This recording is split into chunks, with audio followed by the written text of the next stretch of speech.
Hello, everyone, and glad you could join us. I'm your co-host, Rose Schooler, here with my fellow traveler and friend, Dana Boss. This podcast, Lead Up, focuses on the intersection of leadership and management with real life. Managing a team and leading a group can be super lonely and really demanding at times, and we see you and we celebrate you. So come hang by the virtual water cooler with two very different perspectives on this topic. Mine, a 30-year career at Intel, ending as a corporate VP, and Dana with a long career in management and leadership development in many different industries. So welcome to Lead Up, and thank you for joining us. All right, welcome to our first episode. We're going to tell you about each other real quick, and I am going to introduce my friend and also former colleague, Rose Schooler. Rose is a Penn State engineering grad, and she still follows her Nittany Lions. And Rose has recently finished an impressive 30-year career managing and leading in high tech at one company, Intel Corporation. She started as a recent college grad right out of school and ended up a corporate VP. And her career spanned multiple roles from the manufacturing side to sales, included many global roles. And Rose is now retired and doing some consulting. She's a member of various boards, public and private, and focusing on some philanthropic work. And, you know, Rose brings the focus and can really deliver, but also can have fun at work. And I value that in a colleague and a general person. And I would like to introduce Dana Boss. Dana has spent her entire career in learning and development, and mostly management and leadership development. So what a great set of perspectives and an asset and domain expertise to bring to the pod. That was very fancy. She was 22 years as an integrated resource within in a corporate structure, and then started her own consulting business about 6 years ago, right? Yeah. And the focus of your consulting business is management and leadership development, training and coaching. And the thing that's really awesome is she's just obsessed with being practical. I mean, she likes to bring the theory and the practice together so people can action their learning. She's worked across... What's it like in real life? She's worked across multiple industries and on a number, like 5 continents across the globe, with managers and leaders at every single level. And I just really appreciate Dana's, again, fun, focus, and domain expertise on the topic at hand for the Lead Up podcast, which is management leadership. Yeah. And I love our varying perspectives on this. And we might even, disagree from time to time, but that's okay, folks. So that's what here makes we it go. Good. We have a common passion. We love seeing people thrive at work and in life. And, as we were kind of contemplating this podcast, we said, we want to, through this podcast, share some tips that create a work environment that the next generation, her family, my family, can enjoy and thrive in. And I loved working with Dana for the same darn reason she loved working with me, is we got a bunch of stuff done and we had a damn good time doing it. Yes. And we believe possible. Both are possible in a workplace. That's absolutely right. And within that, we think that that's kind of the foundational elements of this podcast, right? Let's create the future work world, the future leaders, the future managers that are create the culture and the environment that people want to live in and work in and have fun in. Yeah, man. So in general, we'll be talking about different sort of leadership and management scenarios. But today, for this first kickoff, it's just the question of the day is, what's the difference between management and leadership, and which one should I be, a leader or a manager? I know I hear that question a lot, both of them. What's the difference and which one should I be? So Rose, do you want to do your hot take on this first? Or do you want me to? No, I'll go first. Yeah, let's do this. So let's dive in. The one thing that was kind of cool was 33 years at the same company, which is actually unheard of these days. But 33 years at the same company, I started as an individual contributor right out of college. So I was managed. I was given tasks. I wasn't given a lot of responsibility when I started. I think that's pretty normal, but you evolve and then you pick up responsibility and then you're the manager. You're the one assigning a task and the responsibility. And then you'll see as you grow in management that when you assign responsibility, people feel accountable and ownership, and it allows for their personal development. So that's point one. And then as I spent more and more time at Intel, managed a number of different organizations, from marketing organizations, sales organizations, even some engineering organizations, as I do have that in my background. You transition into leadership. And as you transition into leadership, you find that you're not only continuing to manage that execution, but you're also doing something a little different. In addition to, so it's not one or the other, and not one's not better than the other, but in addition to, you're setting a strategy. You're creating a culture. You're creating a destination. I worked with this guy who used to say, as a leader, you have to create a point of light that people want to aspire to see and reach and achieve. And I think that's the subtlety. It's an evolution through your career. It's not a one or the other. And, I'm sure we're going to talk about through some examples here. And Dana, as you kind of share your perspective, where there are times where you're leading and there's times where you're managing, you don't get the choice to do one or the other. Yes. Yeah. And so that is probably my biggest point that with my clients, and also when I was an internal resource doing this, is the question of which one should I be? That's a false question, because you have to be both. Now, the mixture of sort of the management mindset and the leadership mindset is going to vary depending on your level in the organization. And Rose, you described a very sort of standard way that people think about leadership, which is correct, which is that sort of once you reach a certain level in your organization, you're expected to be a leader. And I think, you can look at org charts and whatnot and sort of pick those people out. I think I would add that I believe there's leadership at all levels, even as an individual contributor sometimes. But again, the mix of me as a leader of a learning and development group with a bunch of individual contributors reporting to me, the mix of leadership and management and what I'm doing varies immensely from what you were doing when you were running like a global business group. Obviously, that mix is going to be different. And I'll give you my little example of how both apply to that role that I was talking about. So let's get real. Let's get practical, because I guarantee you everyone who's listening so far is like, that sounds great conceptually, but still, what the heck? What am I supposed to be doing?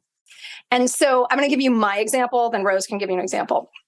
I ran an L&D function, learning and development, for a mid-size organization, 4,000 people globally. And I had a team that reported to me, 4 individual contributors. And so I was sort of high in the organization, but not running this huge function where I had all these managers. It was just me and a bunch of individual contributors. Management role. We're in January right now. Every January, we did annual work planning, and we broke down what we were going to deliver to the organization into quarterly deliverables, and everybody was clear on what they owned and when they were going to deliver it. That's management. Leadership is me driving the conversation about, well, what should we be focusing on that would deliver the most value to this organization? Some things we keep in maintenance mode, like new hire orientation and management and leadership development stuff. We're going to just continue delivering that because it's fundamental to a healthy organization. But then what else are we going to do? What's happening in the organization right now? What are the challenges? What's happening in our industry as a whole? And how do we support the organization? And so me bringing insights into that, and also asking my team to bring their insights into that, was an example of the leadership part of my role. So it's not one or the other. If there's one thing I can emphasize, is stop asking if you're a leader or a manager, because you probably need to be both to be effective at your job. Yeah, I'm super glad you made that point, Dana, because I the example that I gave was kind of the traditional and in a big company where I Yeah, lived and worked exactly. for 33 years, that's kind of the path that you take. And big Um, company meaning like tens of thousands of people, right? yeah, like 100. 50,000 or 100. Okay. 100,000. Yeah. So that's kind of the role that you take, right? I mean, it's an evolution that you go through. You evolve as you have different roles. But your point is very well taken, and I just want to kind of put the icing on your cake that you built there in terms of a leadership Yeah. example, right? Ooh, because we like some cake. Not now because it's January 4th and we're getting healthy, right? We're getting healthy. Yeah. I So can't even discuss go off the rails in December. yeah, Okay. I'm with you, sister. Okay. So having said that, as the let's just go off of your example. We, as a leader of a 5,000 person organization, Which is what you were. and you still have to at some point sit down and go, okay, we called them OKRs. What are we going to do in the next year? What are our metrics of success? Who, as a manager, you're assigning resources to achieve those goals. So you have to do resource assignment as a manager. You don't get to stop doing that whether you have 5 people, 5,000 or 50,000, you still got to say, here's our indicators for success. Who is going to own it. Yeah. And here's the timing and the expectation of achieving it. You got to do that. Yeah. On top of that, I also had to say, what kind of culture do I want to create? Right. What big, huge, that is a leadership mindset. Yep. What kind of culture is going to attract talent? What kind of culture and organization is going to maintain that talent because we have an opportunity for them to develop their careers and thrive? And how do we focus on things like diversity and inclusion and create a world at work that's psychologically safe so they can bring their best selves to work every day? So, like the first part of our examples were like, I can write it down and I can measure it. And the second part is a little softer. Yeah. Right. So you got to get super comfortable with the softer part of the job. So here's my little phrase for it. But I think what we are talking about is Meadership and Lanagement. Meadership and Lanagement. We need them both. And good point. Leaders, I will absolutely say, if the leadership team, and I have seen this in so many organizations across so many industries, if the leadership team isn't focused on creating a positive culture and a psychologically safe culture, and if they are not focused on creating an environment where people can do their best, the efforts of other leaders and managers will be for naught. You need that leadership level. One thing I'll say though, and then I'll let you jump in, is you can though be thinking about culture at whatever level you're at. So in my tiny little L&D team, every team has its norms and has its level of psychological safety and et cetera, et cetera. So I think, again, you can think of what kind of culture do you want to have at every level of the organization. And if you're an individual contributor, then how are my actions contributing to a culture that I want to be in? Yeah, that's right. And as an individual contributor or first line manager, you have to step back and say, the cultural expectations are something that I influence. And what is going to be my role in that management? To use your phrase, right? So you've got to decide how you're going to lean in. If, to be quite honest, you want to set yourself up for that next opportunity. Because what your managers and your leaders are looking for when you're the individual contributor is not only what you do, but how you do it. And are you starting to demonstrate some of those management and leadership behaviors that they want to begin to pull through the organization, right? Act in the manner that for the job that you want to have. You know what I mean? That's right. And here's where I see things go wicked awry. Massachusetts, wicked.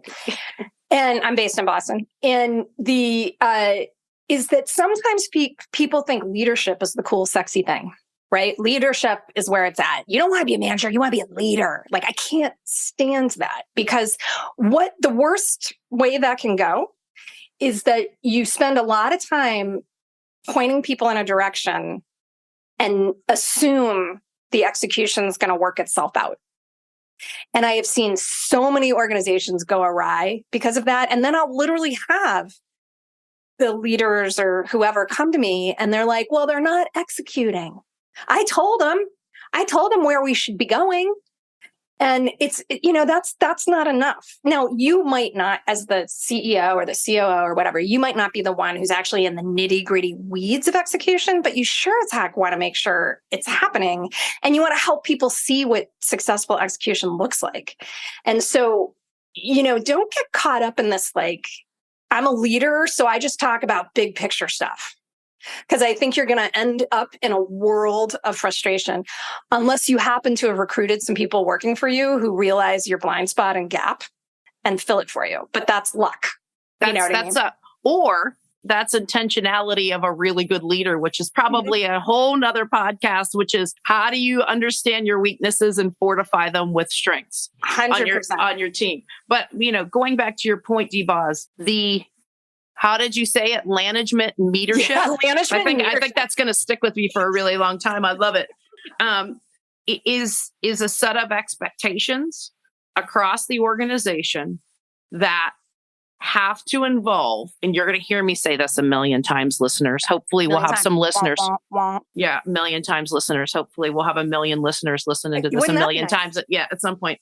But you'll hear me say this often. And I got to give credit where credit is due, which is to the former Intel CEO, Mr. Bob Swan. I used to talk about head and heart with my organization, and he often referred to it as head, heart, and hands. And I think if you reflect on your role as a manager, a leader, or an individual contributor, and think how you're bringing all three to a situation, your head, your heart, and your hands. And what's the hands? Yeah, tell me. The execution. The execution. Okay, that's what. Yeah, the execution. Yeah. The execution. Well, and you had that awesome phrase that might not be original to you, but I'd never heard it, which is like, strategy without execution is just PowerPoint. Oh, and that's an original. Is it an original? That's an original. First. That's an original. You heard it here first, folks. Yeah, strategy without execution is PowerPoint. So you got to bring them all to the table, because if you're the CEO or you're the director or you're the frontline manager that's only worried about the heart and the head, which is the vision and the culture, and you don't execute, right? Then you're going to be fired. Yeah. Well, then you're going to be fired, or because there's founders, like I've seen founders that they can't be fired. You're just in for a world of headaches. Yeah, great point. Sometimes don't realize that you're causing some of your own problems. Yeah. Great point. Yeah, yeah. And so I think this is a whole other episode, but I'm going to tease it here, which is taking the most kind view of Sam Bankman-Fried and the FTX fiasco. And by kind, I mean let's assume it was mostly naivete and not intentional, horrible, unethical criminal stuff. That's a classic case of someone who focused probably more on the leadership and big picture stuff than actually how should my organization run and what safety checks and balances need to be in place, et cetera. I realize we can't assume full naivete. I realize he had to have been known some things, but just putting that aside, when that dude went in to take over after bankruptcy, his amazement at the lack of management processes was really interesting to me, because I would love, can you imagine at a big company or even at a startup approving an expense report with an emoji? Yeah, exactly. Fraud. Just welcome on in, fraud. And by the way, we got to wrap up. But final point is, when I talk about you need some management processes and routines, I'm not talking about bureaucracy. Don't even give me that. Some people push back immediately and they're like, you want bureaucracy. No, if you do it right, it's quick, it's lean, and it just is sensible. That's all we're talking about. And sensible is you don't approve expense reports with an emoji without actually looking at what the money was spent on and if there's a receipt, right? That's all I'm saying. I'm not talking about bureaucracy. Now, people can turn it into bureaucracy, and that's a whole problem. But that's not what we're talking about here. So that's my hot take. Darn it. And Rose, what's your final hot take? Oh, I have so many that I want to share, but they probably are episodes within themselves. So let's just keep it simple on this one.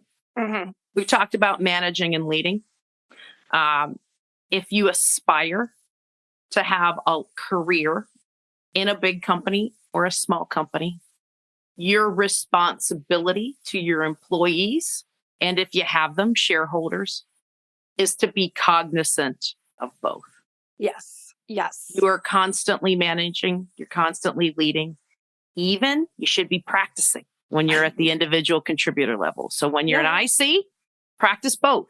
When you're a manager, see what your leader is doing in terms of setting the vision and setting the strategy. And when you're potentially you achieve the executive position, don't forget, you're still got to manage. You got to execute. You got to use your head, your heart, and your hands. Thank you, Bob Swan. Yep. Thank you, Bob Swan. And basically, the role of manager or leader is exactly that. You can pick it out in the org chart. There's probably a job description with it. But management and leadership are behaviors that everyone can and should demonstrate and use to enable people's best work and to enable your group to kick butt at whatever it's doing. So that's it. That's it for now. And we want to hear from you, by the way. So you can email us with suggestions or comments about what we should talk about next. Thank you to Chris C. Money Burns, our sound engineer. And until next time. Thank you for listening.